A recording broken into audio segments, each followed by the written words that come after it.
Ladies and gentlemen, lion conservation has the world's attention as never before.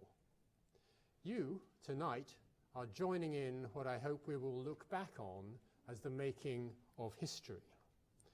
Amazingly, we've just received a message from Edmund Mukala, Chief of UNESCO's Africa Unit, and I'm going to play it to you because it's a personal message to us all, and indeed to the people that we're talking to around the globe now as this meeting is live streamed. The video you're about to see takes some 6 minutes. Can we roll the video now?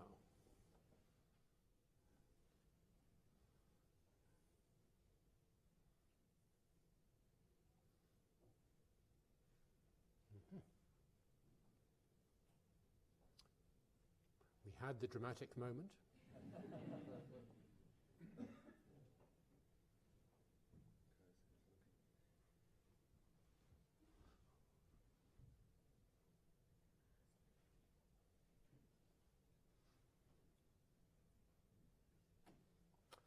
Something happening we should know about. Okay.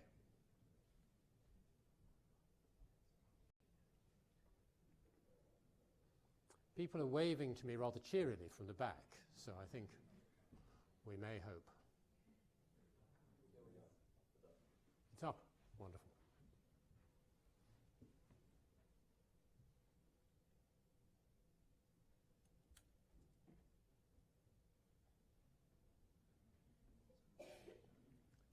Okay, we need some sound, and we need to start from the beginning, please.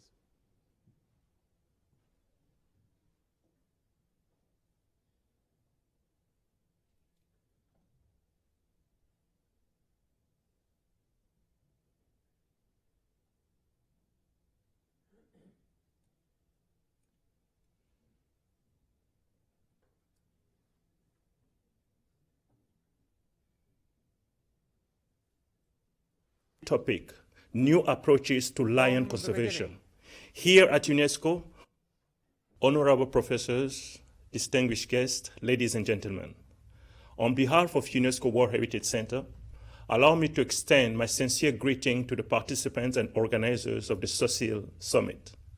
I wish to express my congratulations to Panthera, Oxford University's Wildlife Conservation Research Unit, and especially Professor David Macdonald for launching this innovative initiative. UNESCO appreciates your kind invitation to join in this dialogue about wildlife conservation. You have selected a very timely topic: new approaches to lion conservation. Here at UNESCO, we recognize lions as a keystone species, a natural indicator of the health of an ecosystem. The threatened status of African lions reflect the alarming conservation and socioeconomic situation in many parts of the continent. As the sole specialized agency within the United Nations system, with a specific mandate in the fields of education, science, and culture, UNESCO works around the globe to promote biodiversity and cultural diversity in the service of mutual understanding and peace.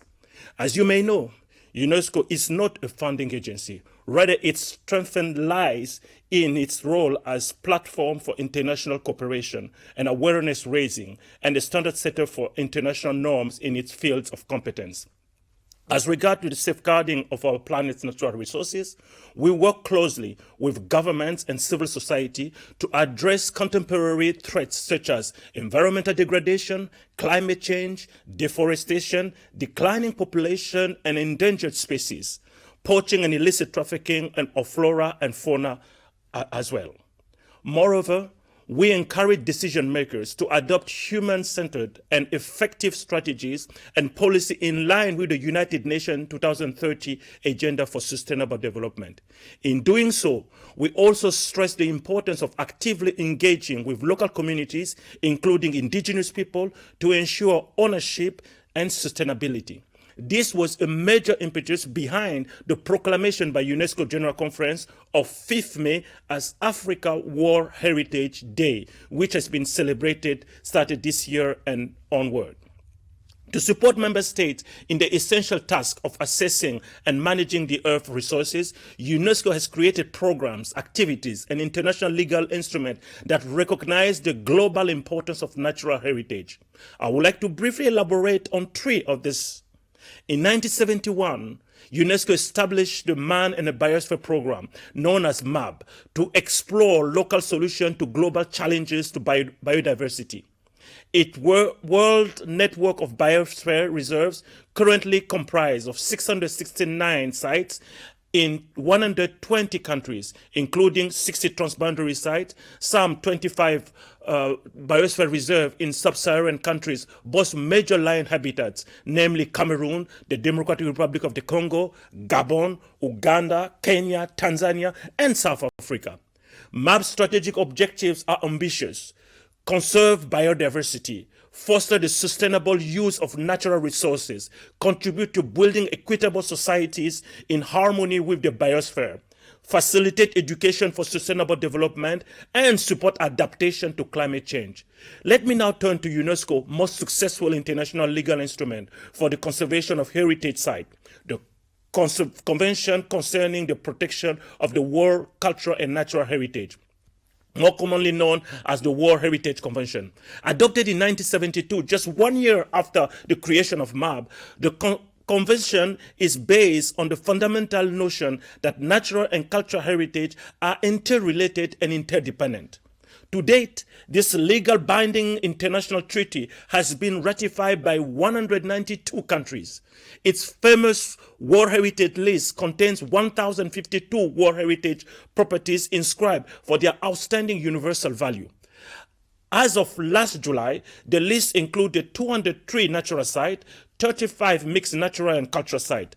Together with the International Union for Conservation of Nature, IUCN, UNESCO addresses lion conservation issues in several of these properties, such as Serengeti National Park in Tanzania and the Great Rift Valley in Kenya.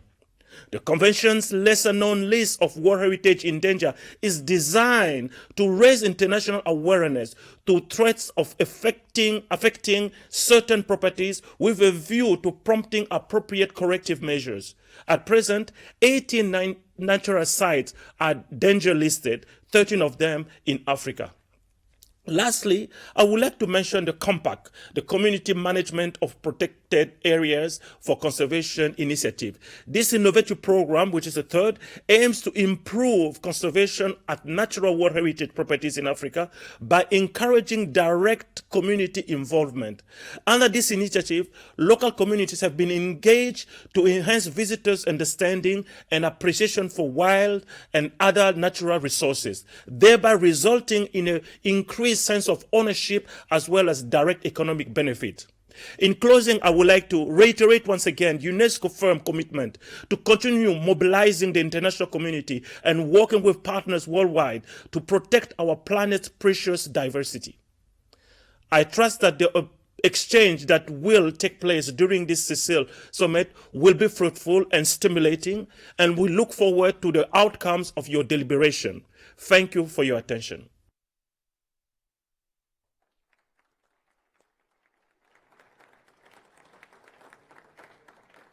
So Edmund has asked me after this meeting to put that message on our website and circulate it globally as a statement of UNESCO's commitment to lion conservation in the future. Let me tell you a story. A few years ago, my heart sank as I watched Cecil, an aging but gorgeous lion in Hwangi National Park, amble towards the park's boundary, beyond which, not long before, we'd seen people on the adjoining hunting estate dragging a carcass to lure quarry to bait. I was with Andrew Loveridge, with whom I founded the WildCRU's Lion Project in 1999. And Andrew is here with us tonight. Andrew, please. We had fitted Cecil with a satellite tracker in 2008. And followed his arrival in the company of his brother in our Zimbabwean study area a year before. On that sunlit southern African evening, Andy and I sighed with relief as Cecil turned round and meandered back to the safety of the park. But actually, it was commonplace for Cecil to wander outside the park and into the perils of the hunting concessions or indeed the nearby farmland. Now, why were we interested in what Cecil did? Well, he was one of nearly 200 lions we've tracked and 800 lion case histories we've documented in this population over 16 years. Actually, Cecil's sociology was particularly intriguing. As said, we first spotted him and his putative brother as they wandered into our study area in 2008. This duo's reproductive career began when they displaced the surviving resident males in the Ngueshla Pride, which numbers between 6 and 10 lionesses, where he reigns supreme until disaster struck in 2009, when he was ousted and his brother killed during an attack by a coalition of 4 other males from the north. One of these fatal aggressors was nicknamed Jericho, a name that you'll hear more of in a minute. Now, had Cecil read the right textbook, that would have been that. But unusually, age 7, he launched a new and single-handed reproductive career, taking over the Backpans Pride when the incumbent male there was shot by a trophy hunter. Cecil remained sole monarch of the Backpans until 2013, when an incoming coalition ejected him. Deposed and facing disaster again, his meanderings led him into the company of Jericho, himself recently deposed from the Ngueshla Pride, where his father and 2 of his brothers had killed Cecil's brother 4 years earlier. But Jericho's father had died of the wounds sustained while killing Cecil's brother. And then, one after the other, Jericho's brothers were picked off by trophy hunters.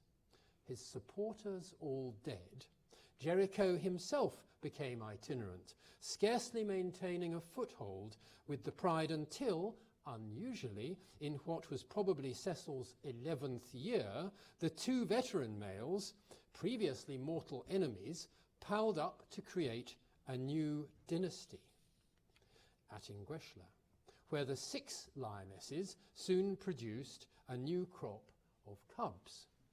Looking back at this history, we reckon Cecil's reproductive career has left 13 surviving sons and daughters and 15 surviving grand offspring. In what was his 3rd period of primacy, he and Jericho had 7 young cubs at Ngueshla when, as he had often done before, on the 1st of July last year, aged 13, Cecil strayed onto the neighbouring hunting concession and was shot, seemingly illegally, at bait by a bow hunter, and thus began the extraordinary sequence of events that brings us here tonight.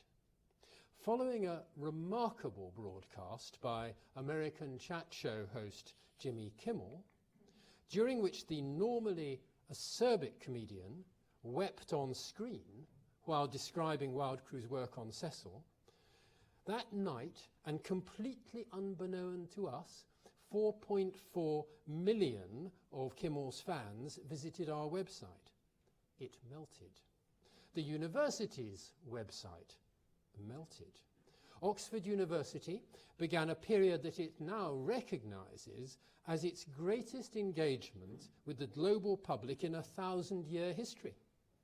Once repaired, aided by benevolent Google engineers, WildCRU's website received 50,000 hits an hour for the following days. Now, together with my colleague and partner Dawn, who's also here tonight, I did continuous media interviews from early morning till late night for 8 days. At one point, we had 243 journalist requests stacked up waiting to talk to us. Prior to this, the Cecil story had lain dormant for almost a month before suddenly gaining traction in the media. And there was a spectacular explosion of interest.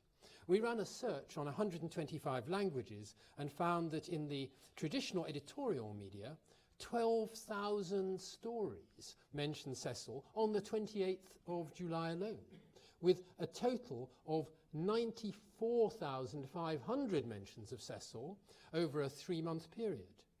Repeating that search across the social media revealed 87,500 mentions of Cecil on Twitter, YouTube and Facebook in 125 different languages, totaling 695,983 mentions over the 3 months. This global response convinced me that the Cecil moment had provided us with a unique opportunity, and indeed I would say a responsibility, to try and transform lion conservation. But news is ephemeral, the media fickle. This poignant cartoon in the New Yorker, prompted by the tragic drowning of a youthful Syrian refugee, Alan Kurdi, which captured media attention a month after Cecil's death, implied that all such stories wash up on the beach of societal consciousness, but are swept away at the next tide.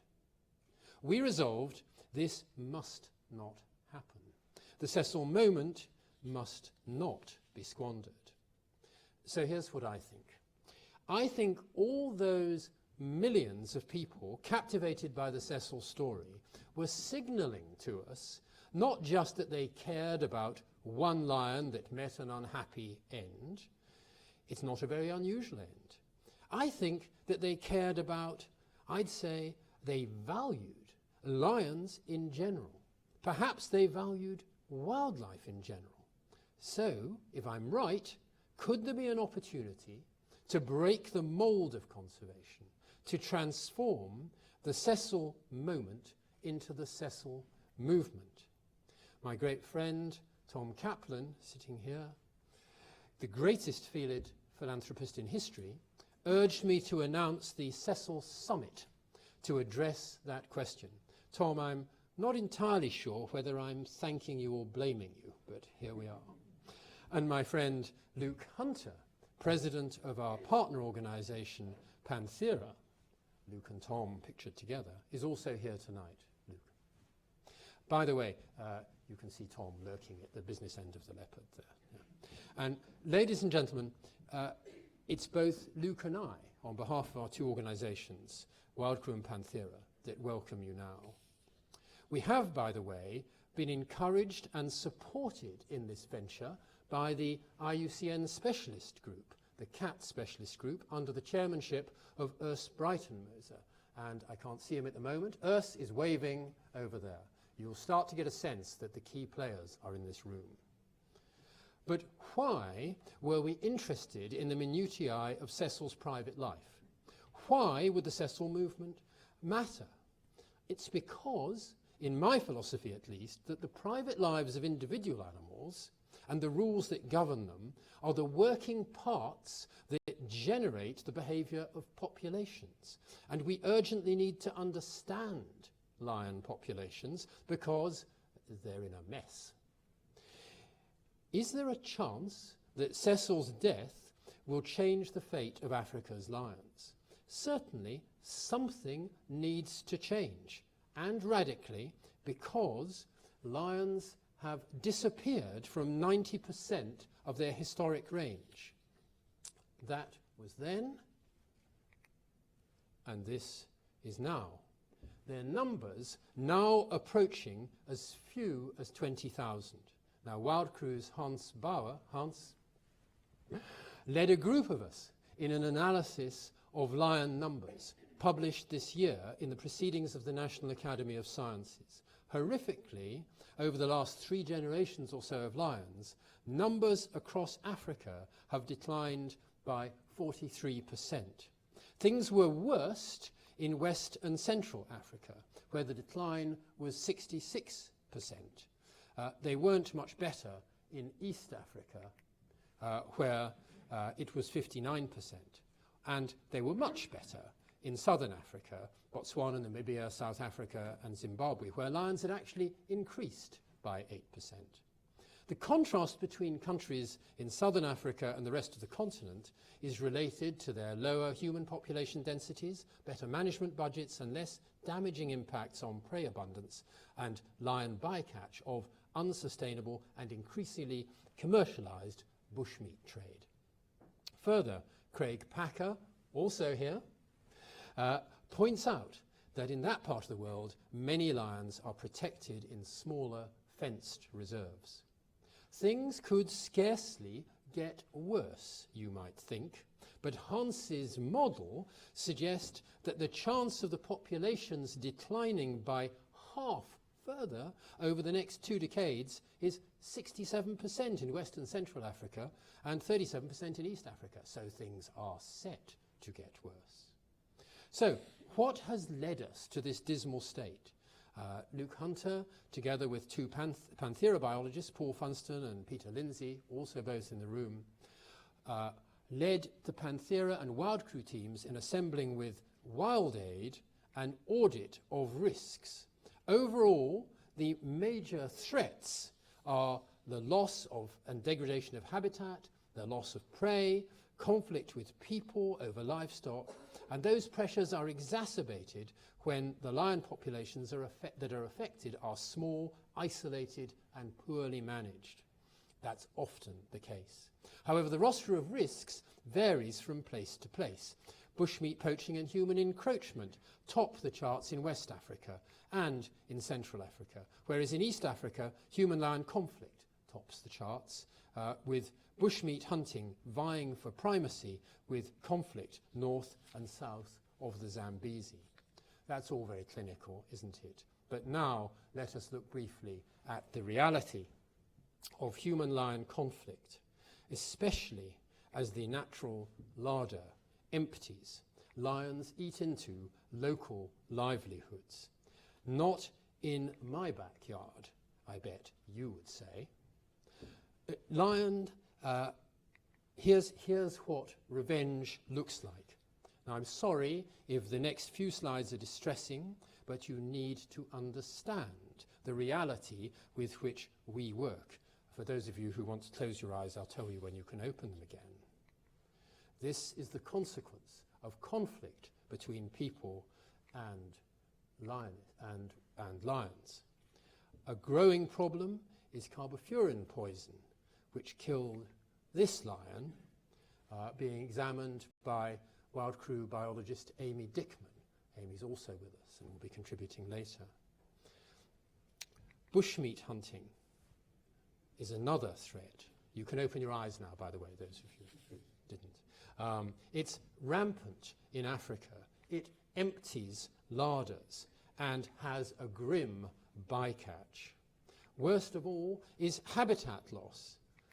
Experts agree, certainly at a national and regional scale, that trophy hunting ranks low among the threats to lion populations, and that it can, perhaps counterintuitively, have a positive impact through habitat protection and funding national wildlife agencies. An emerging threat is that lion bones are increasingly being used for Chinese traditional medicine, although our report, led by Viv Williams, suggests that so far this is confined largely to farmed lions. So all this is grim, but a generation of skilled and dedicated biologists, and you sense many of them in this room, has sought to remedy these problems. Amongst them, 100 members of the African Lion Working Group, to whom this evening's proceedings are being live streamed throughout Africa. Hello, Sarl, somewhere out there. As a result, the medical kit of lion conservation is full of marvellous sticking plasters. A great example is the training of local people as lion guardians, poachers turned gamekeepers, an idea pioneered in Tanzania, and our Zimbabwean version are the long shields, recruited from villages bordering Hwangi National Park, where Andy and I discussed candidates with the Corral chief, Mr. Mpala. They're given photos. The lion guardians are given GPS machines, and their photograph is put on every telegraph pole in the vicinity to raise their status within their communities. And under the foremanship of Lovemore Sabanda, from whom you will hear later, each is equipped with a cell phone, a GPS and a mountain bike, and trained in stock husbandry and lion management. Meanwhile, we tag potential stock raiders in the park. And when the satellite reports to our HQ that a lion is leaving the park, HQ phones the nearest long shield, who hops onto his or her mountain bike, uses the GPS to ride to intercept the lion, help the farmers round up their cows and indeed their children, and then chases the lion back into the park using a vuvuzela. At the same time, we construct portable bomas with the double benefit that the cow can't see the lions and thus is less inclined to stampede into their jaws, but that their dung fertilizes the ground, leading to a startling increase in food production, such that maize grows taller and with more stems, producing more and bigger cobs in a land where people routinely starve. This matters. Putting the whole program together, you can see that we have slashed livestock losses by 80%. You start to appreciate the link, I hope, between understanding those intricacies of lion private lives and the conservation of lion populations. Amongst them, for example, wonderful males like this. So much for sticking plasters in the medical kit. But when you look at the decline of lion numbers, our problem is not the medical kit. It's the entire health service. We have to scale up. With hopes of a Cecil movement in mind and an eye to the big picture, Amy Dickman has led a group of us to identify that across Africa there are only 6 protected areas with more than 1,000 lions. The top priority is to secure those 6. They are among 60 other priority areas where lions are far from secure, over half of them with fewer than 100 lions left. So we're determined to also save those 60. That could be our slogan for the future. Secure the 6 and save the 60. But how to do it? We need new ideas. So emboldened by urgency and Tom's urgings, I conceived the idea of bringing together lion insiders, the core teams from WildCRU and Panthera, for 3 days to brainstorm with 30 or so lion outsiders, leading international political scientists, economists, philosophers. Let's call this forced interdisciplinarity the Tubney format, an allusion to such diplomatic problem-solving approaches as the Normandy format. And right now, that's what you are here to participate in. The first outing of the Tubney format meeting to try and break the mold of lion conservation. What did we learn? This is a cloud of, from our notes during the meeting, words that came up. You'll see they are complicated, varied, strangely related words, out of which mess, and there's more to come, only some of our notes have yet contributed to this. Out of this, what generalities can we come up with? Well, we are having a conversation. Let me state clearly, this is an evolving discussion. It is not an evolving discussion in the ivory tower amongst people poised on the end of the classic pinhead. It's an evolving discussion with and to inform and work with the people in the nation states who actually must be part of the solution. There is nothing dictatorial in this. There is nothing that is not part of a conversation with the range states who ultimately must be the deliverers of lion conservation. But we have come up with 5 very condensed ideas, none of them entirely new, but brought together, they encapsulate a holistic approach which we think can help us move forward. We need to restore lionscapes, restoring the economic and social values of lions in perpetuity. We need at both a national and a global level in those two communities to raise concern, you might say demand, for lions. We need to, in the national communities and local communities of people who live with lions, develop fairness in lion conservation and pride in the prides. In the global community, how do we increase global interest in lion conservation and mobilize the resources? Two financing mechanisms have emerged loud and clear during our talks. One of them is, you might call it the Robin Hood model, that the global community with interest and money helps raise money to fund conservation in the countries where communities must live with these lions. But at a bigger scale, there are the governmental and multinational engines for raising money. Lions are part of our common global heritage, and that is one reason why they must try. So, what we're going to do now is have a conversation about these ideas. You, the audience, are going to help us make them better. We have more brains in this room than we had in our workshop. Some of the people from the workshop, chaired by Alan Rusbridger, formerly editor of The Guardian and now principal of LMH, are going to tell you a bit more about their ideas to give you the opportunity to be part of this process, which is at its beginning.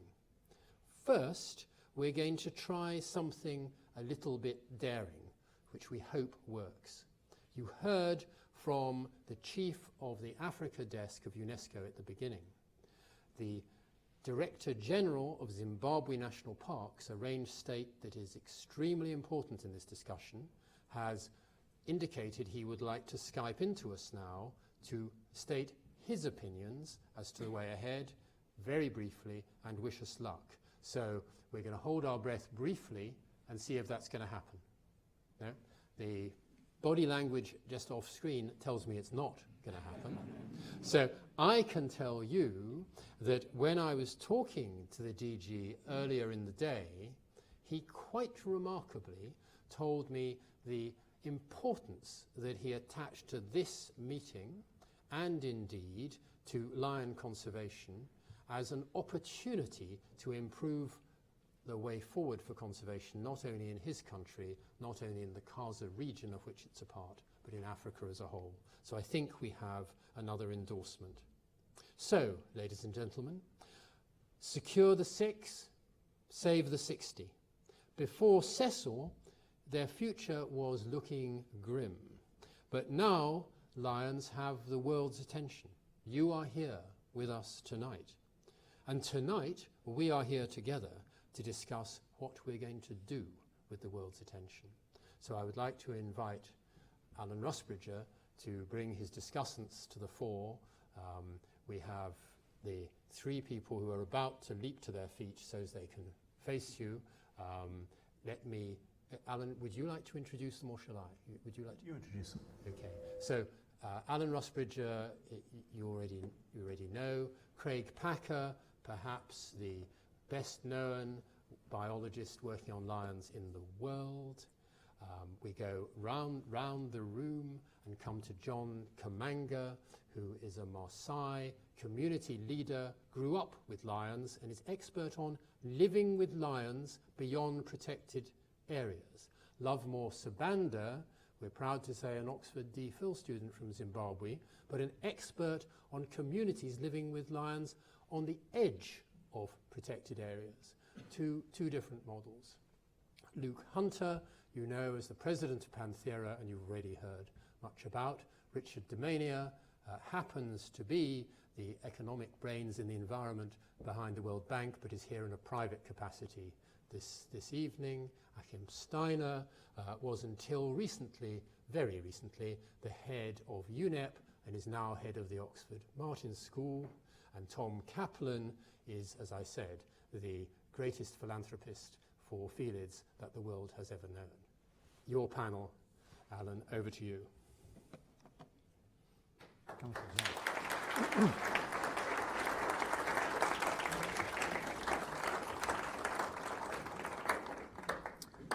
Well, thank you very much, David. I'm hoping we're also going to have Rory Stewart patched in at some point. Do you want to mention him? As if by magic, I hope it's about... Oh my goodness, it's wonderful. Here I am. So, Rory, can you hear me? I can hear you very well. So I'm going to take Alan's lead, but I heard your speech and thank you very much for having me, and sorry I'm only on a screen. No, and I'm sure everybody in the room realizes that when we started planning this meeting, he was Minister of the Environment. He's now Minister for International Development. What two portfolios could be more powerful in this context? So, Rory, we turn to you for high-level insight into the future. Alan, over to you. Don't go away, Rory, because the technology has been a bit ropey this evening, so we're relying on you to stay. I'm here, as David, I think, has hinted, not because I know anything about lions, but because I'm the principal of Lady Margaret Hall, and David is a jewel in Lady Margaret Hall's crown, and I've discovered that he's very persuasive, and you can't say no to him, which is probably why all the participants are here, and some of them have travelled a great deal and made a great effort to be here for the last 2 days. So I think what the format is going to be is I'm going to ask the people that David has already introduced just to say something briefly about their perspective on what they've learned over the last couple of days or more generally about their work. If anybody wants to respond to that briefly, then please do. It would break this up from being a series of us to you interventions. So do sort of chip in between, particularly if you've got expertise. We've got a lot of ground to cover, so I'm not inviting very long speeches, but brief interventions or questions. And at some point I'm going to introduce Tom to ask him to say something. And then we'll just throw it open, and all of you who have been here or have not been here for the last couple of days are most welcome to chip in. So I think it would be really interesting if my two friends on the right began, because you are, in a sense, most at the cutting edge of yes. What's happening. So, John, do you want to begin? And you need a microphone, and then we'll hear from Lovemore. John. Thank you very much. My name's John Kamanga, and I come from the southern part of Kenya, Masai, and have lived in that area and grown amongst the pastoralists in the southern part of Kenya. I think today I'm very happy because of the discussions that have been going on to try and save the space for lions. But it's interesting for me because some of the things that are being discussed, of course, put in today's speak, but actually speaks a lot to me as a pastoralist. Today, some of the action points that we're trying to get to are issues of saving the spaces for wildlife, for the lion. Those landscapes have been occupied by pastoralists for over 300 years in the pastoral parts of Kenya and East Africa, and have actually learned the act of being there with the lions. And traditionally, people have coexisted in those same landscape without actually depleting the numbers. Well, maybe the numbers have gone down, but actually they're still there because of cultural practices that, yes, have actually reduced the numbers to allow for the possibility of coexistence within that space. The Maasai community, today we also talk of conservation. In the area that I come from, conservation, yes, is a very good idea, but for the pastoralist communities, conservation for them, some of the areas that today we are calling conservancies are grass banks for their livestock. So I think what we are trying to do today is to try and marry the two, marry the conservation ideologies for today with the practices of pastoral communities, because if we can do that, we can actually have it both ways. We can have wildlife so that we can continue to have a global, a wild heritage, but also maintain the spaces that pastoralists have been using for their livestock. Thank you very much.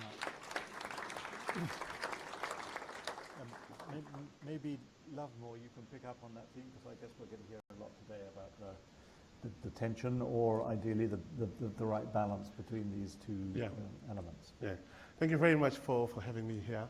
I think I'm very happy again to be part of this important event, this important summit, because I think one of the reasons why I came in here, all the way from Zimbabwe, Wange National Park to be specific, is to come and represent the communities who could not make it here. So I'm very happy because I think I'm carrying their voice, I'm carrying their message. And it's very hard, to be honest, because these people, they've got their cows, their donkeys. To them, it's more of wealth, fame. So if they lose one to a lion, we don't expect them to understand. It's similar to your bank accounts. We wake up one morning and you get a message from a bank manager to say your bank has been hacked. How would you feel, honestly? But I'm very happy because the part of this Cecil Summit, we tried very much to put the communities first and also give them a fair share. So, and I'm very happy because I think the next step, which is implementation, will see communities also being given a fair chance and also given some sort of a platform through me here representing them. I think they're going to be benefit greatly from this Cecil Summit, and I'm very happy and I'm very pleased, honestly.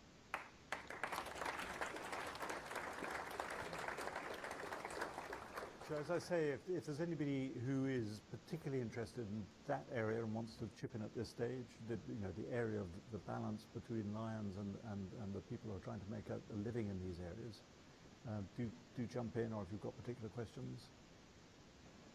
No, not yet. Okay, but I'm relying on you later. Let's go to Rory, because I'm just so anxious that you might disappear. Rory, tell us how, in your new role of international development, that is going to fit in with David's ambition and picture of what a post-Cecil world might look like. Sure, Alan. So, firstly, I hope you can hear me clearly. Yes, we can. Very good. From the point of view of the Department for International Development, we are very, very focused on this subject, but obviously in my new hat, we're also very focused on questions of livelihoods and poverty, human communities. Whereas in my last role as an environment minister, I would have been focusing more on biodiversity and environment for its own sake. If I can just make just 2 or 3 very brief observations, as you say, Alan, before I disappear. Not that I wish to disappear, but simply that if technology defeated me. The first is a huge thank you to David for organizing this. He's been such an incredibly inspiring figure over the last 12 months, and the passion and the drive and the number of emails and texts that I received from David, as I'm sure you do too, and probably everybody in the room does, in order to bring this thing together, has been remarkable. And really fantastic to see people that I admire from all over the world, whether our colleagues on the stage. Very exciting to see Craig sitting there.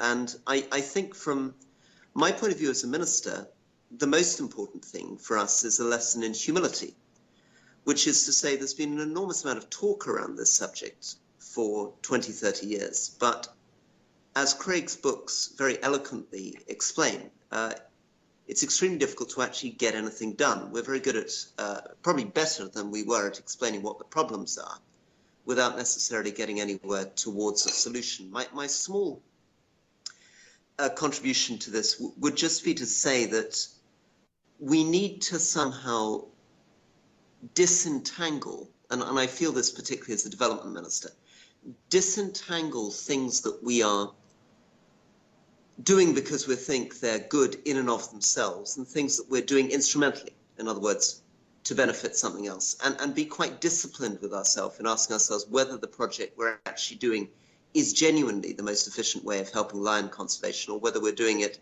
because it appeals to us, because it is a poverty alleviation program, or because it's working on youth engagement, or because it's contributing to other kinds of habitat issues. And finally, and this is a very banal point, but I think is very important, maybe I can contribute not as a lion expert, but as a politician, is simply not to lose sight of the incredibly profound symbolic value of the lion for our publics. It's very easy for us in these kind of sessions to get so sophisticated, to get so drawn into analyses and jargon, that we lose sight of the fact that fundamentally this is something which is an incredibly powerful sell to the developed world, to Europe, to the United States, because these are the most extraordinary animals. They're animals that we've very, very lucky to have inherited, very lucky that they're still around, and that they represent for us something so powerful in our art, in our poetry, in our childhood. I have a 2-year-old son who's obsessed with lions, and I think he probably represents 100 million similar small boys around the world. We mustn't lose sight of that, because it's that that will allow me as a minister to bring the public with us, to get the international financial contributions behind this, and in effect to sell and sustain the programs that you as experts in conservation are able to bring together. But thank you very much for allowing me to be here, and I'm really here to listen and to learn. But a final huge congratulations to you for all the work that you've done, and in particular to David for his passion.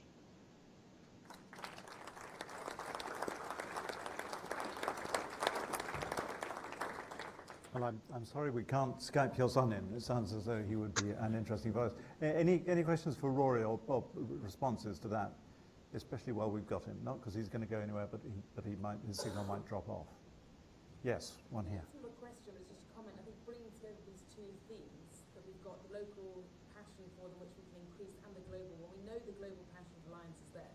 Our challenge is how to really maximise the local value of lions, which can be so much bigger than it is, and ensure that those people really truly benefit. Because I think as conservationists, we're terrified of the impending human population increase in Africa. We see it as a threat. If we get those people on side, if we make them truly a benefit to people, then we have 2 billion stakeholders in lion conservation. That's the way we're going to move forward with lion conservation. And just explain what you mean by the local value. So the local value, I think there is some cultural value, but these, the local communities, bear most of the costs at the moment. So the cost sort of benefit ratio is completely skewed. So we need to take and translate that into national value of lions and somehow translate it to a local level in a way that makes sense for the communities that are involved. And then so therefore we can translate it locally and make those people the stakeholders and the real sort of people who are now supporting lion conservation beyond it being from Africa and, from Europe and North America. Rory, can you hear that contribution slightly? Alan, I'm afraid it's difficult to hear. Could you repeat for me the nub of the question? I'm sorry, it sounded like quite a complex question. Don't worry, Rory. Can you hear me now? Alan, could you repeat it for me? Because your microphone is much easier. It was an observation really about the local value, establishing the local value of lions and making the point that at the moment the local communities are the people who are bearing the costs. Yeah? Yeah. It wasn't a question for you, Rory, don't worry. It was an observation, but we'll make sure that if there are further interventions, Rory, that you can hear them. You were adjusting your shirt rather than making an observation. Yes. Anybody else want to make an observation and not adjust their shirts? No. Right. Okay. We will. Alan, can I just very quickly come back on what seemed to be the implication of that comment? Just to say that one thing I'd be very interested in hearing about, and I think is relevant for those of us who are trying to get involved in government interventions, is distinguishing community involvement as a short-term mechanism of efficient conservation from a long-term mechanism of sustaining public support for a conservation program. So to give an example, Nepal has been quite successful in rhino conservation. In many ways, you would think that's unlikely because in terms of poverty indicators, governance indicators, livelihood indicators, conflict indicators, Nepal is not very different from many of the other developing countries where there are conservation challenges. Their success in the short term was largely a question of military force. It was a question of defining an area in the Chitwan National Park and enforcing it. The community engagement and livelihoods issue becomes much more relevant in the medium to long term, and the question of how you sustain that kind of response going forward and how you make sure that successive Nepali governments have the public support to really make sure that that happens. But I'd be quite interested in whether there are cases of lion conservation where in the short term things can be done without community support, but in the medium to long term, the community support is central for the sustainability. Can we get a microphone down here? Yes, I can start. One that works? Brilliant, fantastic. Just so you, hopefully you can hear this, Rory. Can you hear me now? Just Yes. following exactly sort of on a similar line, going to just say who you are. just Christos Astaras, a researcher from WildCRU. Right. Following the same sort of train of thought, going to the subcontinent, not Nepal, but the country in South India, tiger conservation, big predator, conflict, small reserves. I mean, at least there's a very sort of, like a contentious issue of removing people actually from places to make place for big carnivores. I'm sure it doesn't make friends, with a lot of what we have discussed today. In the last couple of days, I was not part of this discussion, but has even that idea, like at the brainstorming level, come up? But maybe we need to resettle some people in some places, and of course, work with communities in other places. Has this come up, for instance? People are shaking their heads. Okay. Thanks, Christos. Yeah, I'd like to respond to that, and also it reflects a point that Rory made, and also perhaps the thing that most resonated with me from the last 3 days of planning, which is the enormous opportunity that we have to recover the line. So you heard the desperate figures that David cited of the decline of the lion. We're down to 10% of range that the lion now occupies, and perhaps around 20,000 individual animals. But within that 10% of range, there's 1.2 million square kilometres of protected areas, of statutorily set-aside areas that are under legal protection. And the challenge that we have, but also the enormous opportunity that represents, is that many of them are very poorly protected. They're just not secure. And so, Rory, just as the example from Nepal is a really compelling one, Nepal made a decision to do a really compelling job of protecting Chitwan. And they've had spectacular success, not just with rhinos, but also the tigers that occupy that system and everything else within that system. And so I think alongside, the engagement, the increased engagement with communities to give them more reasons to live with lions, and John and Lovemore come and represent communities where that is taking place this very day. There are compelling solutions outside there, already out there. Alongside the community value that we need to bring to coexist with lions is this urgent need to improve the status of protected areas. And so I think, coming back to Christos's point, we don't need to remove people to do that. I think we're way beyond that. There's no need to create new lion habitat. If we're able to recover existing lion habitat, and particularly with this 1.2 million square kilometres of protected area, that represents probably about 75% of remaining lions. If we can bring those up to their ecological potential, to their carrying capacity, as we ecologists say, we might have up to 2 to 4 times as many lions. So the potential here, the opportunity, I think, is enormously vast. We just have to gather a global response and get the support to be able to undertake that.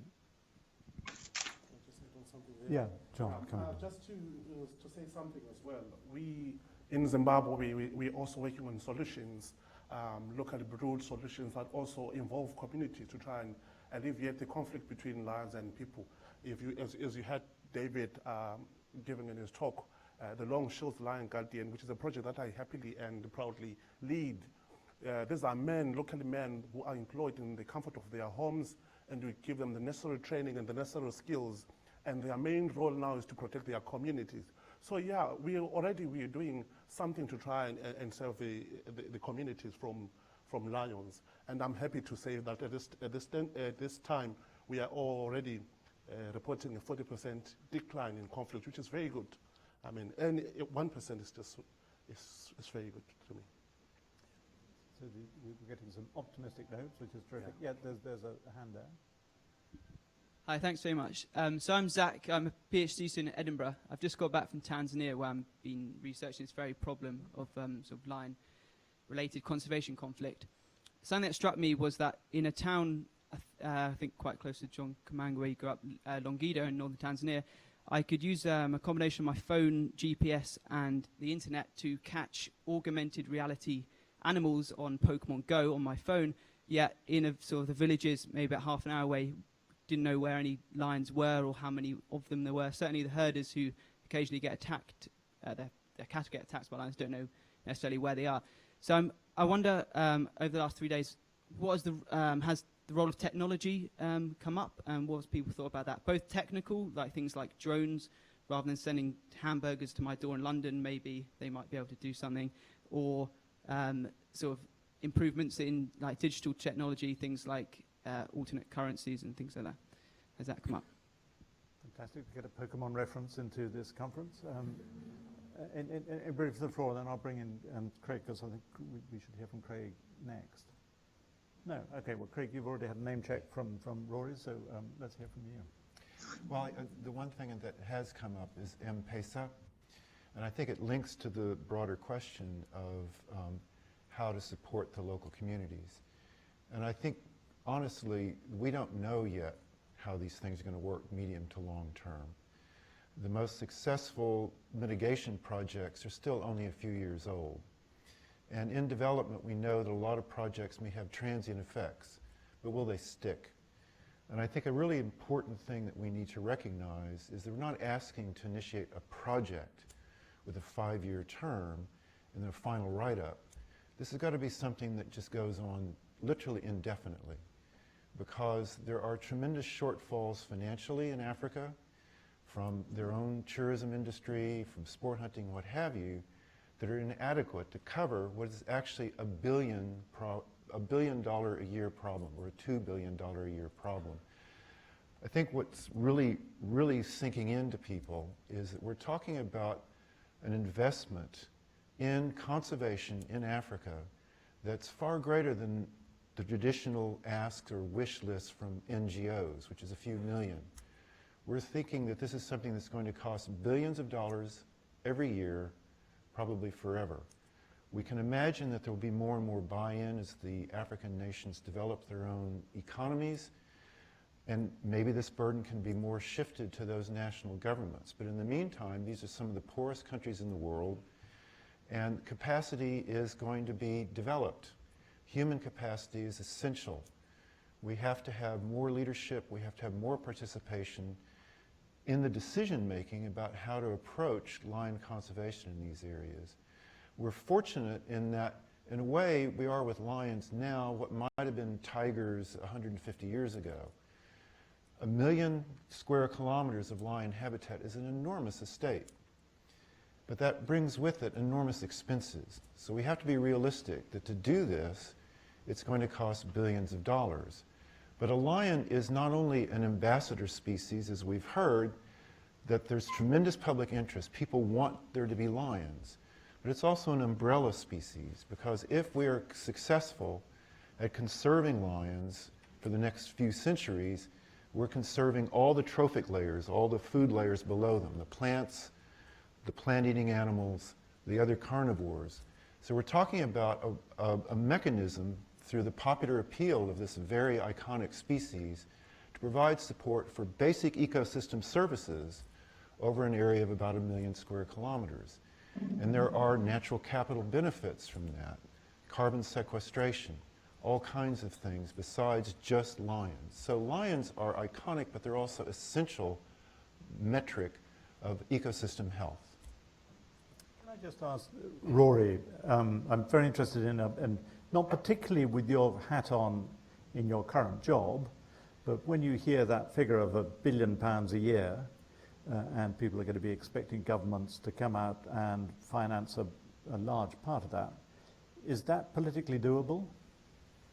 It's a very interesting question. I think that there is a challenge in Britain, which is that we're committed, as you know, as hopefully everybody in the audience knows, to spending 0.7% of our GDP on international development assistance, which means that this year we will be spending somewhere in the region of £12 billion, so maybe $20 billion. We have to find a way of doing that which sustains public support over the next 20, 30 years. So I hope that this isn't just something that we've done temporarily and that public's going to get fed up and in 5, 10 years' time they're going to vote in a government that gets rid of our commitment. In order to do that, we need to find projects that we can really sell and explain to the public in pretty simple terms. My gut instinct, and this is just a gut instinct, that actually a project like this, saving 1.2 million square kilometers of ecosystem in Africa, might well be one of those kinds of projects. It might be the kind of thing that the public really could get their head around, understand, and commit to. We would have to do two things. We have to think quite hard about the fact that our international development acts has this focus on eliminating poverty, so we'd have to have an interesting conversation either about how we'd adjust the project to focus on that, or whether we'd have to amend legislation or find some other mechanism for delivering it. And I think the second thing is clearly we would have to work out how we would balance this spend with our other humanitarian commitments. I'm currently clearly having to deal with humanitarian crises in Myanmar with a couple of million refugees out of Syria and Iraq. We're having to think about how we would respond to floods in Bangladesh, how we would support a state in Afghanistan. I'm speaking mostly about Middle East and Asia, but I'm just trying to suggest some of the other tensions that we have to weigh up against a commitment of this sort. All that said, and I may well get in trouble for saying this is not my call, I'd have to bring colleagues with me, but it doesn't seem to me, it seems to be quite possible that if we could get a new US administration that was genuinely committed to this, and a European Union that was genuinely committed to this, we do have resources in Britain, and this is a subject which I think is actually quite dear to British people's hearts. And I think the work that you're doing in framing this, Craig's comments about this being not just an ambassador species, but an umbrella species, etc., put in simple terms, could really appeal. I mean, the final thing I'd say, I'm sorry, and I'll stop ranting, is Craig has written very, very powerfully about the actual concrete problems of doing lion conservation. I mean, he's very, very good at making us see why often his work must be quite frustrating over 20, 30 years. I just wonder whether he could reflect briefly on why he remains optimistic and how we get that balance of realism and humility and a sense of purpose. Why, on the basis of reading Craig's books, are we not all meant to throw ourselves off the top of a building? Because it can be quite depressing reading his account. Craig, why are you still optimistic? Well, I tried throwing myself off the building and I just bounced. You know? I think the thing is that there are dedicated people within and without Africa. There are people who are so inspired and in turn inspirational to other people who really do care about these things, who do see this beyond the monetary value. It's often said that certain members of certain political parties in North America, one of the ways of describing it is they know the price of everything but the value of nothing. But I think an awful lot of very intelligent, very well-educated people do see the value of things that are beyond dollars and cents. There are intangibles. This is a global heritage. And when you think of animals, I mean, your kids are probably not just fixated on lions, but probably also elephants, giraffe, hippo. I mean, this is what we're talking about. These are the most charismatic megavertebrates. They're still abundant. They're still there. They still live in their natural form. And so to see people who are thinking in ways that can try to set aside areas that are meaningfully large. I mean, some of these reserves that have been identified by David and Panthera, they're the size of Switzerland. To have an area that big that is still dominated by the way it was millions of years ago, I mean, that is truly profoundly inspiring for a lot of people. And there are a number of different techniques that people have been coming up with, conservationists. There are also a number of really good ideas by applied economists for trying to deal with poverty. And just one point to make to what your comments were, that, you know, we know that around wildlife areas, these are rural Africa. In Africa, these are the poorest people left on Earth. They have the most profound challenges, and the poorest of the poor in the rural areas typically are the ones around the wildlife areas. Part of their poverty stems from the opportunity cost, as they're not able to go in and exploit the resources as their elders and their grandparents did. The population pressures are so huge now because we're thinking of an additional 1 billion people in Africa in the next 50 years or so. It's unfeasible to imagine how they could continue to do that at the same rate prior generations did. But there is a sense of social justice that indeed that's their inheritance that they've in fact forfeited for the rest of us. And I think that there are ways that we can bring livelihoods, if we can mitigate the costs, that should be profoundly appealing to an awful lot of people. It's often said that, you know, there can be a win-win situation in development and conservation, and in practice that seldom is true. Seldom is a development project truly a win for conservation as well as for people.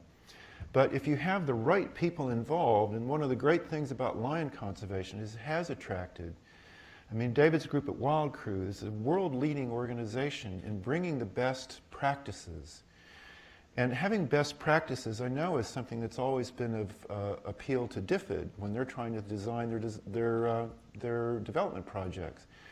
So to engage the experts at the beginning, who, as a result of this meeting, have reinforced their commitment to working in partnership with those local communities, I think there's many reasons to be very optimistic. If we can get the resources in, that's been the shortfall. I think a lot of us have got this kind of feeling of trained helplessness that, oh, well, we can't ask for more than $20,000, $50,000, and that's nothing. We have to be able to stand up and be courageous and say, this is billions of dollars, but for billions of dollars, this is what you get. And this is what the world gets on so many different levels.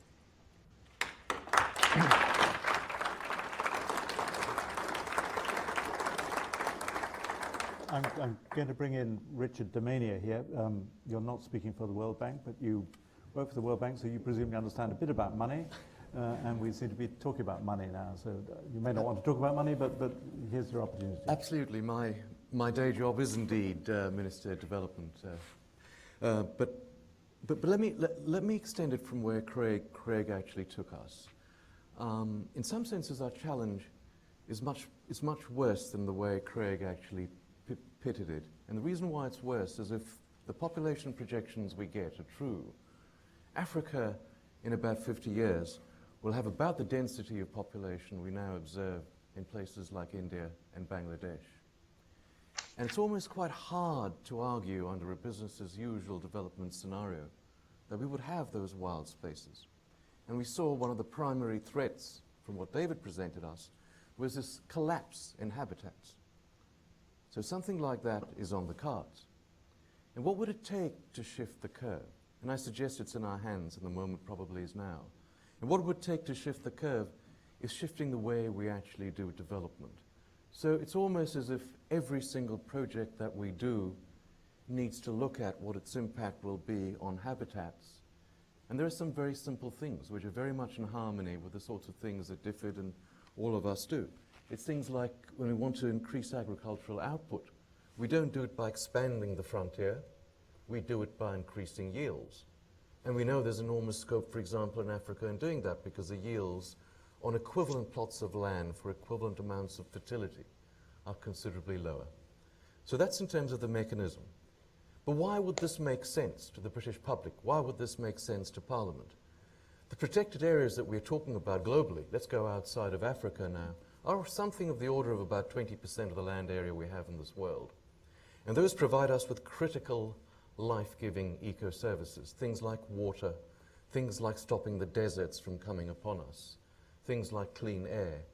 If we can't resolve economic problems on 80% of the land that we have almost total access to, we are not going to resolve those problems by destroying these eco-services that we actually have on the 20% of land. Now, the 20% figure is an average figure. It will vary from country to country. And I think that is fundamental, and we need to get that story out, and I think that makes for a compelling argument for development to be intrinsically and inherently sustainable, and that implies not encroaching onto the territories and making lions, in a sense, from currently being a liability for poor people into a paying asset. So let me end it there. That's a fantastic contribution. Are there any economists who want to come in at this stage? No. Right. I'm going to turn to Achim Steiner, who has been in Oxford for about 5 minutes, which is even shorter than I have. Achim, do you want to, you're about, well, you have just taken over as head of the Oxford Martin School. Give us your view. Thank you, Alan, and congratulations to Rory also, whom I met in his previous incarnation. I'm very pleased that you are now in DFID, because to a debate such as tonight's, but also to the broader shift in development strategy, I think there is a great deal of reflection and thought needed. Perhaps just to pick up on this theme of the forces of development, whether global in terms of overall land use or at the community level, where you're basically having to find land for your farming and for your cattle. this is going to intensify, as Richard just said. I think the key question is, can we begin to capture the multiple values of different forms of land use? Because this is one of the difficulties with both economics in its traditional and the development institutions in their recent outlook. They are blind. They are blind to the values that society accumulates every day at the local level, at the national level, at the global level, from functional ecosystems, from the kind of assets that, you know, are provided because lions are surviving or because lions are conserved, they are maintained. And I think this is where the work of the economics on ecosystems and biodiversity, the TEEB process, that some of you may be familiar, and if not, then please have a look at the website of my previous employer, UNEP, is a very important part of making that visible. Because, Rory, with the optimism that you mentioned, I think £1 billion towards, let's say, a project such as these 1.2 million square kilometers of protected area are unlikely to ever become possible, not because of a lack of public support to the idea, but because of the many competing needs. And then economists will start whittling it down to rates of return on investment or, you know, other priorities that we may face. Let us remember the Global Environment Facility, set up as the great compromise over 20 years ago out of the first Rio Summit to, you know, share the costs of maintaining the global environment, to this day has about $1 billion a year that developed nations give to it to help developing nations do this work. And here is one last point that I would like to make, which I think may make the case that Rory and others in the political arena need to make. We also have to realize that this is not just the rich investing in something that the poor should be looking after. I often have to make this point in international negotiations, and I think it's important now also.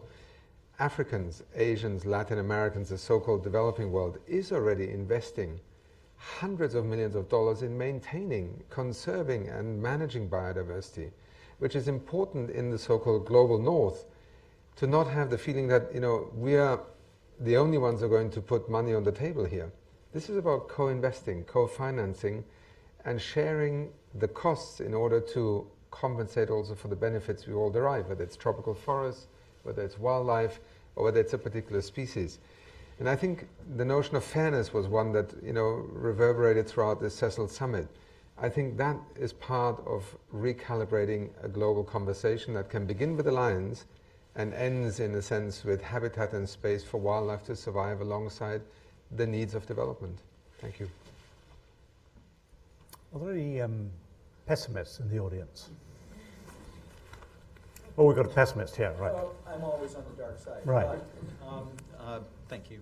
Can you say who you are? Oh, yes, David Johns. I've been part of the meeting. I'm at Portland State University and also with the Wildlands Network, which does very large scale conservation, mostly across North America. But the point I wanted to make is that we've been talking a lot about economics and a bit about politics. And for governments to make decisions for in the way we want, for corporations to make decisions in the way we want, usually takes some pressure.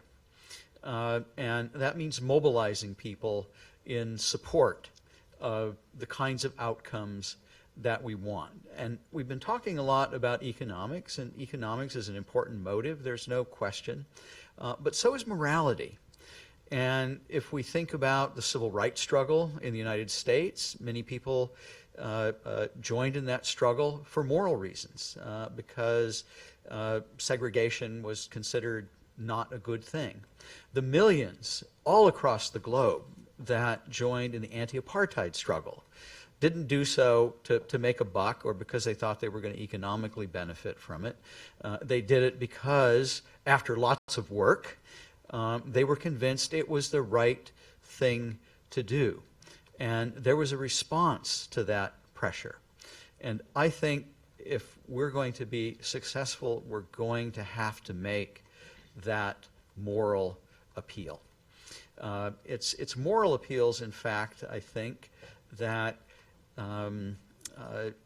generate self-transcendent responses, if you will. Not what's in it for me, calculate, but what is the right thing to do. And I think we really need to explore more how we can generate, and when we talk about the Cecil moment, how we can generate a motivation about justice. You know, people reacted to the killing because they thought it was wrong. They thought it was unjust. And sustaining that moral concern. You know, we've seen the spikes. We see how that plays out. But again, with the anti-apartheid struggle, there was a trajectory. We were able to build over a long period of time enough pressure to finally bring about change. And I think that's what we have to be thinking in terms of, not just dollars or pounds or whatever. Does anybody else in the room want to pick up on that? We saw David's rather depressing New Yorker cartoon that implied that these moments sort of come and go, and that if you're not careful, you can dissipate these moments. There's a couple of hands here, one in the middle. I was going to speak. My name is Bridget Appleby. I am working at the BBC Natural History Unit, and I wanted to pick on the point about people's involvement and people's shock at how Cecil died. I don't think people knew at that time the trouble that lions were in. I don't think people knew that people were paying that sort of money to shoot them. I think that was part of the shock. I'm here as part to try and get a film off the ground which will motivate and hopefully continue with that movement and that passion, but at the same time let people know the reality of what's going on and all the different issues which are involved in trying to preserve lions, and to give them that value that we all take for granted, that these are part of our culture, they're part of our heritage. Carbon sinks, you know, huge bits of habitat, and I think the media also should continue to play a role, not just in reacting to a sudden wave of emotion, but also to try and get these issues to the public, and I hope that's what we'll be able to do. Thank you. And there's the hand at the back there. Do you want to just come in while we're getting the microphone there? You need it. So we're taking your mic away. So, okay, we'll get you a mic in a minute. Yes. Yeah, unfortunately, I just want to share some of the pessimism, unfortunately. My concern in a way is, you know, we've heard a bit about the kind of population growth in Africa, particularly that's coming. And I think I'd like to just pick up on the point that was made earlier about need. And I think for me, needs is such an important kind of hierarchy to consider in issues like this. If we think tonight that, you know, 1 billion people are going to go to bed hungry tonight, 1.2, I think, are going to go to bed without access to a toilet. How do you make this a need that supersedes those other needs, or at least is on par with it? For us in here, this feels like a need. I feel like I want to do something about this, but I can go home now and go to bed and have my dinner. And I'm not saying that everybody who's living outside a lion conservation area is incredibly poor, but for me, I don't know how we make this an agenda that people get behind, and it has to be a human movement. It has to be a big movement. This isn't a natural world problem. This is a human problem. Can we get the mic just back down to John, so that have we only got one mic at the moment? Yeah. Let's get that mic back here. And there was another hand up. While that's mic, can you get a mic along to the man in the lighter shirt? Yeah, John. Yeah, to answer that question, I think that if we encourage the global community to invest in Africa's protected area network, I think it can achieve some very significant economic growth, GDP growth, economic diversification, poverty alleviation, job creation in the kind of remote rural areas in a way that traditional development projects can't possibly or very often don't achieve. So in many southern and eastern African countries, tourism industries are, we heard from the World Bank the last couple of days, already up at about 5 or 6% of GDP. There are a number of countries that have very poorly developed tourism industries, and they're going to lose the opportunity for wildlife-based tourism if they don't have investment in the parks network. So I think the link can be made, and the global community really needs to invest. I think if the British government could do one thing for lion conservation, it would be to support protected area management budgets in Africa. John, do you want to respond? Yeah, thank you. I think, again, you know, talking economics, Africa has been an interesting area in terms of its growth. If you look at the development pattern of Africa, possibly more than 60% of the landscapes in Africa, for a long time, the governments have had no interest in investing in those areas. But lately, those areas have now become the frontiers for development, oil exploration, mining, all of them. And that is a new pressure that is coming. And we're finding that communities are interested. There's an opportunity now because communities are more interested in wildlife because they're finding that they're using them as an argument against the big multinational corporations that are coming to take away their lands. I have a case in point in the area where I work in, where in the last 2-3 years there has been oil exploration, and the communities now have turned around to use wildlife as a part of their argument to say, hey, we need this landscape, and wildlife has been here, and we have our cows here. So using wildlife as part of the economics calculations that they are putting forward, because for you to then get the government to say no to a project, you have to show that there is actually some economic value that they are seeing that is also bringing in streams of revenue to be able to, counteract the other development. So it's an interesting perspective where initially we're thinking, oh, communities don't like wildlife, but actually it reaches a point where the demand for wildlife from communities is also increasing. And it is interesting because, as I gave earlier on the case in Kenya, where for the last decade, we now have more space under community conservation than the protected areas. So if we continue with that trajectory and giving more incentives for communities to want to conserve those spaces, I think we will continue to win the space for wildlife and the space for the lion for that matter. I've got a hand up here. And I've got a hand up there.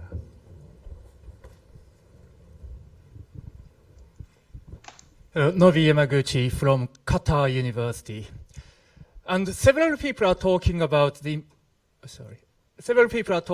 importance of human population issue, which many people may agree. And if I remember correctly, several people are talking in the last several days sessions that actually population trajectory in African continent. I don't know who he or she was, but can somebody briefly summarize what would be the trajectory and what sort of things we are doing to tackle to let's say, I don't want to use the word suppress, but let's say to alleviate human population increase related problems. Thank you. Craig, do you want to come in on that? Sure, yeah. That was Sarah Parker who spoke to us about that, and she was using data from the United Nations.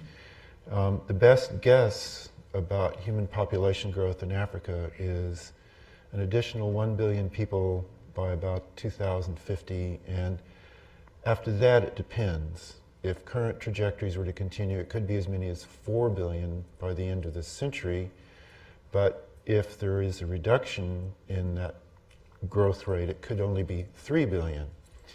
As far as what can be done about it, there is much more widespread availability of contraception than there was in the past.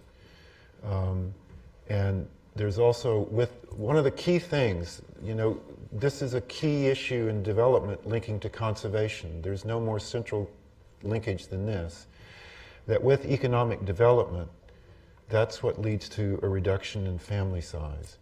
So that in a free world where people are free to decide how many children they have, populations go through what's called the demographic transition. And we've seen this in Europe, we've seen it in Asia, we've seen it in Latin America, that every population of humans in the world that reaches a certain level of economic development, there's associated features with that. So lower maternal mortality, lower infant mortality, higher levels of education for women, and the desired family size declines. And in the rest of the world, that's reached 2.5, so very close to what we'd like to see for limiting global population growth.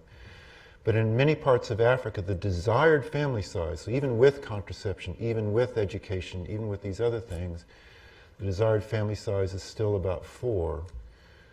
So that's the question. If that stays at 4, then we might see 3-4 billion.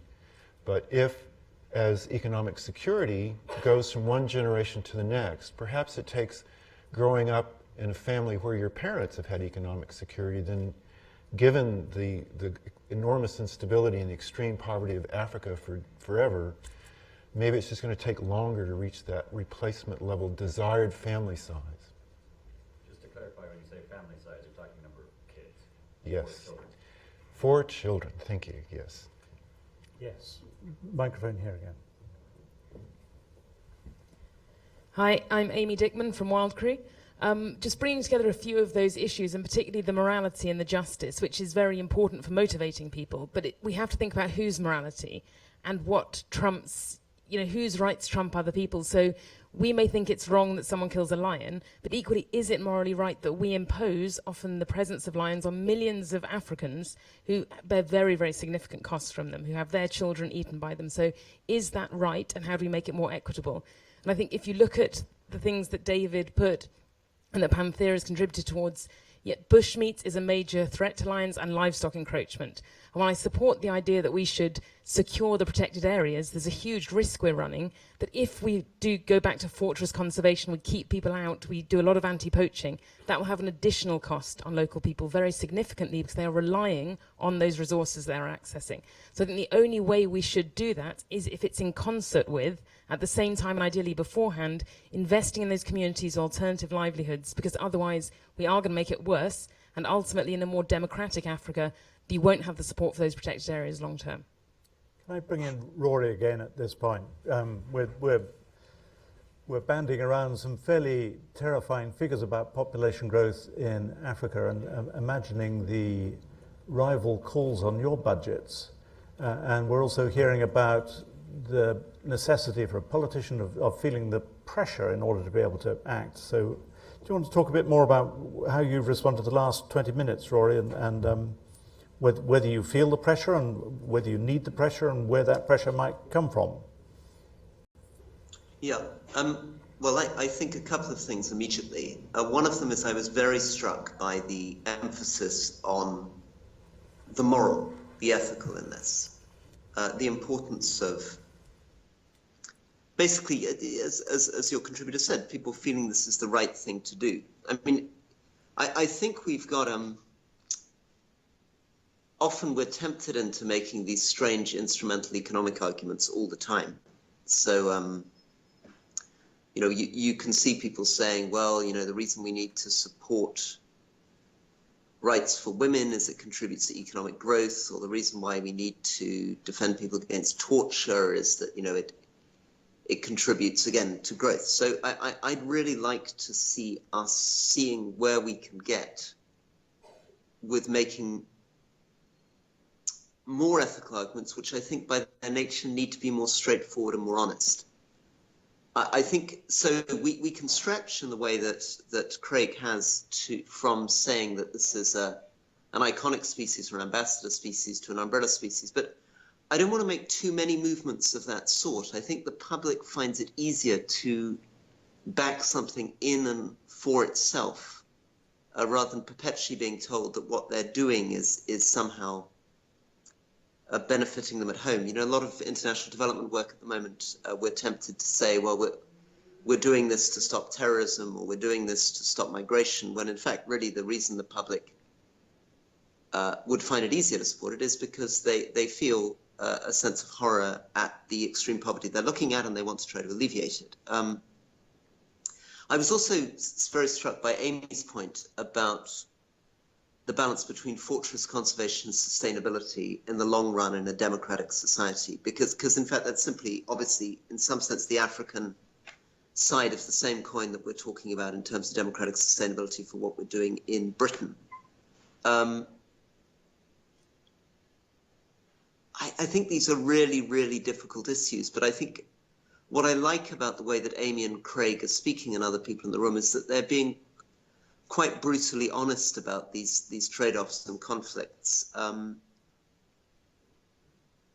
You can read Amy's comments in two directions. You could either read it to say no to fortress conservation, or you could read it to say, actually, we may unfortunately need to do some of those things which critics would call fortress conservation. Right? That needs to happen. It's probably the most effective short-term way of doing it. And then we need to work out how we get the democratic buy-in for that, how we deliver genuine livelihoods programs that make sure the public are not totally alienated by the approach that we're taking. But anyway, I mean, these are just rambling points, Alan, but just to say that the thing I love about this is the precision and the honesty with which people are engaging with these issues. Can I just push back on the morality point, because it's always nice to hear politicians talking about morality.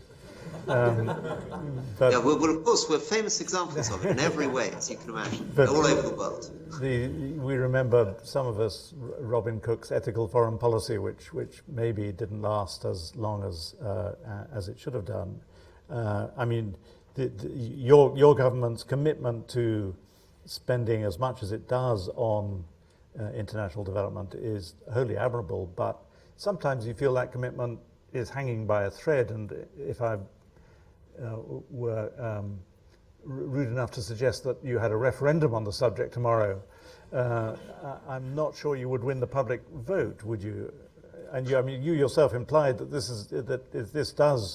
it's very fragile in terms of public opinion, that a future government might abandon these tasks. So morality is a lovely thing to hear, but is it real? Yeah, well, I think presumably the public is just us, and we all in our individual ways lurch between moods in which we feel a sense of high moral purpose and moods in which we wonder what it makes, whether it works for us. And the third point, of course, which is really important to our license to operate, is the public often suspects that we're not very good at spending the money. So they will be concerned that we're giving it to corrupt governments. They'll be concerned that we're wasting it on consultants. They'll be concerned that, that our project's not effective. So somehow we're perpetually moving between these three types of thing we need to do in order to win that license to operate, which is to show that we actually know what we're doing, that we have a serious sense of what we're doing.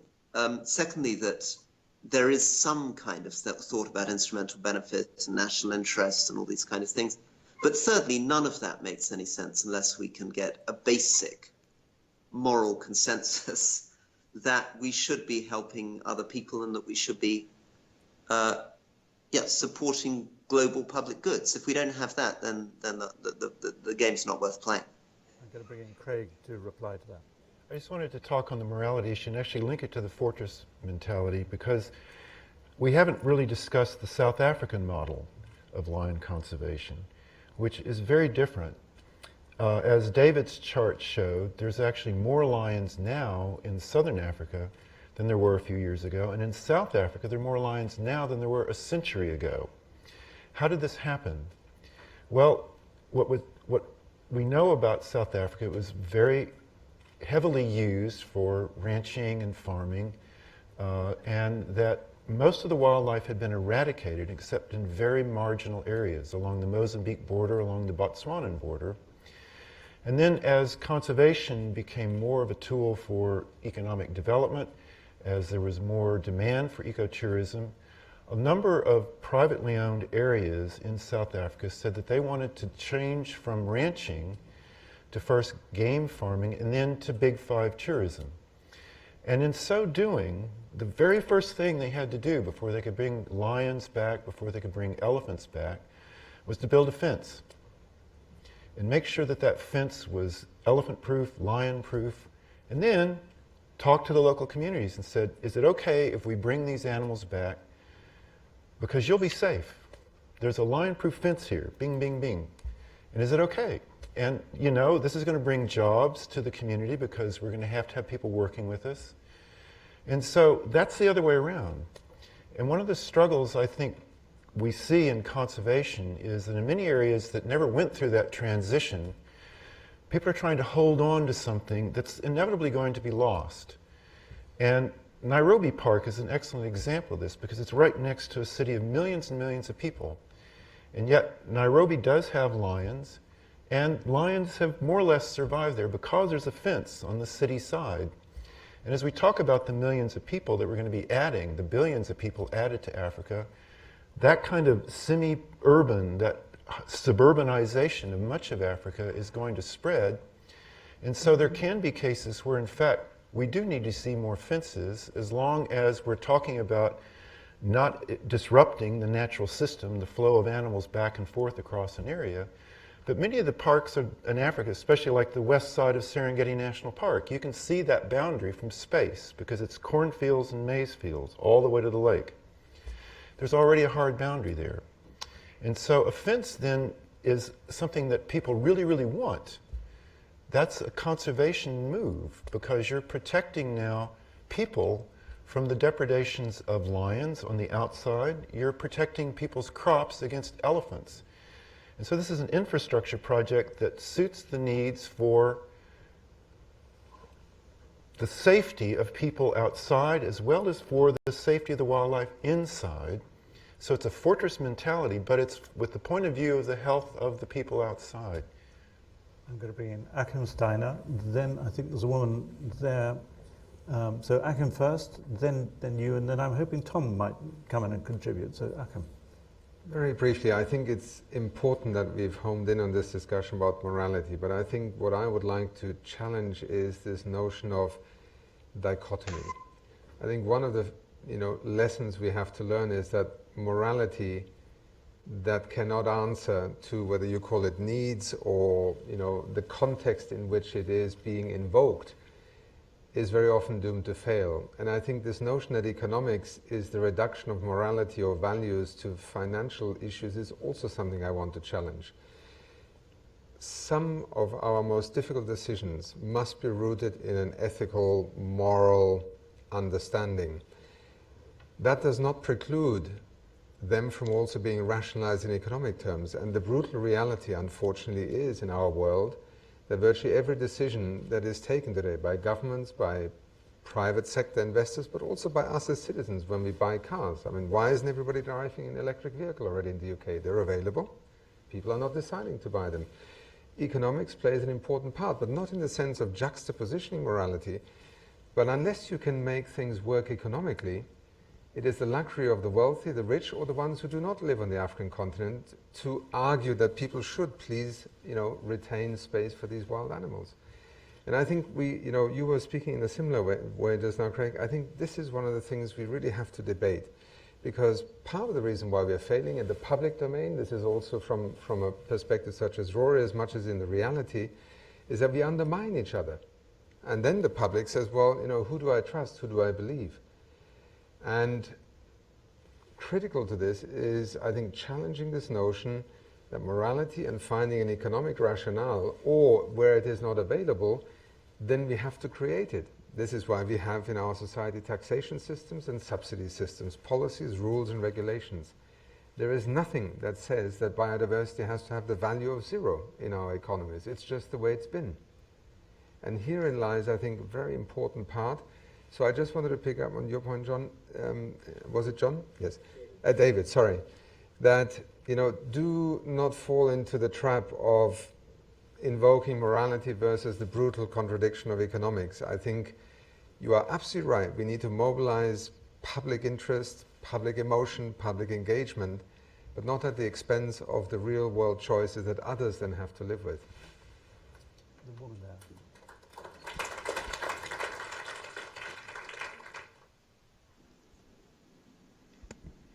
Hi. Two things. One, I'm Fran Fitzpatrick. I have just finished a Master's in Zoology at the University of Sheffield, and I'm really hoping to do a PhD in this kind of stuff, basically. First of all, in response to the point you just made, I just wanted to say that I think Africa is quite just the kind of the concept of the African continent as being the birthplace of humanity is a very powerful image for the public, and just that it's almost as if there's such extreme poverty there, but it's a place where the macrofauna have managed to cling on with the presence of humans evolving and spreading outwards and colonizing the whole of the continent and then the world. And now we come back to the point where from a more Western perspective, we are looking from our ivory tower. But we've made mistakes in our own country, in Europe, in America. We've lost a lot of valuable megafauna and a lot of valuable environments. And I think that it's obviously we don't want to be dictating, and we want to avoid that completely. But having the idea of having a conversation in which we can all come together and look at our mistakes and kind of learn together how to learn from the other. I'm sorry, I'm not phrasing this very well. Basically, we have various conservation initiatives which we've tried out for various different conservation scenarios, and we have the opportunity to actually look back on past failures and past successes now, which we didn't necessarily have even 10 years ago, which is quite a valuable thing to just think about. Also, I just wanted to ask, is the lion values for Southern Africa, including canned hunting? Because, no. Oh. That does not include the canned hunting. But I would like to, I could just say briefly what you're saying. You know, one of the words that came up often in our discussions was humility. And, you know, I think one of the things that conservation can really benefit from is a broad sense of humility, because if you try something and it doesn't work, it's not a failure as long as you tell people what you tried and that was the outcome. And so in the spirit of what you're saying, I think anyone trying to go forward in this area must necessarily be very honest with everyone else and say, hey, we tried this. Well, let's try something else. But that's the spirit of going forward, of collaboration and humility. I'm going to bring in Tom now, just to remind everybody that Tom is this wonderful philanthropist who is the most knowledgeable philanthropist about this issue. Very important figure, and very important figure in the life of WildCRU. Tom. Thank you very much. Craig, that was an absolutely wonderful segue into the major point which I'd like to make, which actually encompasses a number of the points which the other panelists have raised. Let's start with the ethical issue. As a donor, as probably the most aggressive donor in cat conservation, I would like to say that I believe it begins with ethics. I believe that it starts with a moral imperative that we do not have the right to deny the existence to the other creatures which were put here before us. We just simply don't have that right. So it starts with an understanding that you must do the right thing. It doesn't matter if you're going to fail some of the time. I believe very strongly that if you don't have programs which fail, you're not trying hard enough. So as a consequence of that, in the organizations which my family has backed, Panthera, WildCRU, they've never heard me say, how come that failed? The only rationale behind it was, did we try hard enough? Did it fail because it was doomed to fail, in which case that's fine, or did it need to be amended?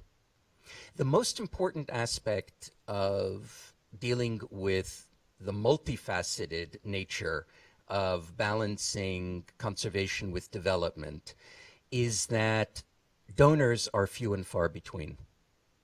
And I view donors as being like capitalists in a sense, and this goes very much to the heart of a number of the things that Rory has put forward as being the natural constraints of a politician. Capital goes where it's welcome, and it stays where it's well treated. One of the biggest disappointments that I've had as a philanthropist in the area of conservation has been seeing the lack of cooperation amongst conservation organizations. Conservation organizations speak very promiscuously about partnership and cooperation, but they behave very, very abstinently. And this is a huge challenge, because what wildlife needs is wins. Sadly, what happened to Cecil was a win. It was a win because Cecil became so much bigger than what he was destined to be. If there were any cause that I felt strongly enough that by sacrificing myself, I would be able to create a viral moment that would at least be able to give the practitioners the opportunity to be able to build on something, I would gladly do it in a heartbeat. I would say my goodbyes, and that would be it. Cecil gave lions a voice. The purpose of this summit was to be able to give lions a roar. Luke has pointed out very, very well, the land exists already for us to be able to multiply lion populations. Craig has pointed out we have the people. We have the people who know the science. Conservation begins with rigorous science, and then it continues with excellent execution. Panthera and WildCRU are renowned for having been the gold standards in their area. The purpose of this summit was to be able to pick up on what Craig just left with, which is we must have an ethical foundation, but we also have to have collaboration. Why?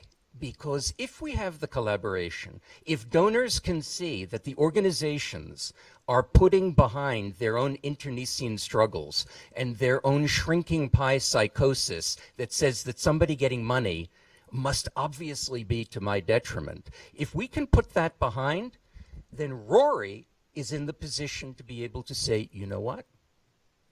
My public has an ethical dimension.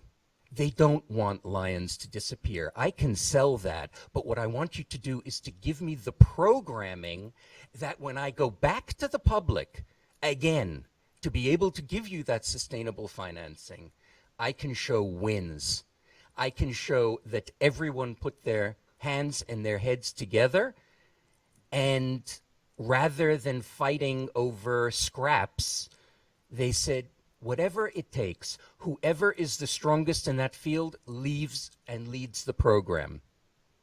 If we give Rory wins, and that's what this whole summit is about, then we have the opportunity to change the game.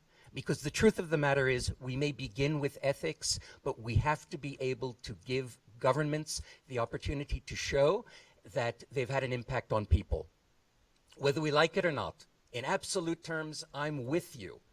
It's what motivates me. But I know that in order to be able to get other people to join, we've got to be able to say, this works, and show them it works. Here's where you can multiply lion populations. David Macdonald and Andy Loveridge did that in Zimbabwe. When they went into Hwange, the amount of permits that were being given for lions were more than the lions. And they showed the government that if you allow us, we can prove to you that this is unsustainable. You'll have no more lions and everything virtuous that comes from that. They got a moratorium from the government. And the permits went from how many before your study? 60 permits to 4. That's conservation, baby. That's a gold standard. And when I saw what they were able to do, they changed the rules. And remember, this is Zimbabwe. We're not talking about Yosemite here. They changed the rules. The fact that Cecil wasn't killed years ago is a function of the work that WildCRU and Panthera have been doing. They've shown it can be done. If we can put together, if all of those people who've been working at this summit can put together a list of the wins that have been accomplished, the areas where science and conservation have been proven, I bet you that Rory will be able to show, because 90% of those wins are going to come from dealing with people, that it's possible to be able to blend the environment with economic development. We know it can be done. We do it in jaguars every single day. From Mexico to Brazil, you have countries which have signed on to a jaguar corridor because nobody wants to lose those cats. They want to be able to have that connectivity. We got money from the Bush administration to be able to encourage Central American unity through a jaguar corridor. It works. Because if you plan proactively in development, The reality is that the cats will find a way to survive. But if you've already got the land, as Luke has pointed out, you've got the people, as Craig has pointed out, and as our fellow panelists are living proof, then there really is nothing that you can't accomplish if you can also get Rory to say he'll back it.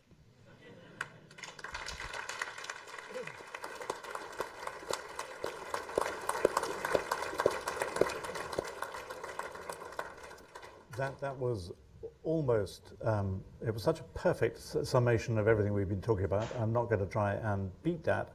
I'm just going to see if Rory wants to respond to any of that. We've got about 3 minutes left before we have to wrap up. So I think we've probably got no time for any more questions. I know there have been people with their hands up. But Rory, how do you respond to Tom's rather inspirational rallying cry there? I mean, firstly, thank you very much. Secondly, Tom is absolutely right. And thirdly, just a small addition, which I think is implicit in what Tom's saying, which is that there is an incredibly important role for philanthropists, and that is largely around taking risk and doing things that are innovative. It's much more difficult for a government spending taxpayers' money to really, we can't afford to fail in the same way. Every time we fail, we're right over the front page of the newspaper for wasting public money. If philanthropists is able to take the risk with their own money, they can develop the programs for us, which we can then get behind. And we'd be really very, very, very interested in doing that. And I'm also going to make sure, if it's all right, to get our teams here in DFID to watch the last 2 hours of this very carefully and try to see what we can follow up on. But basically, thank you so much for having me. And over to you, Alan. Thank you for coming, Rory. And I think we should all come back next year. And the title of the conference ought to be, "That's Conservation Baby," because I think that's a good. Thank you very much to the panel for being here. And thank you. Have you got any housekeeping notices that you want to say, David? Except thank you. Thank you very much for everybody for taking part.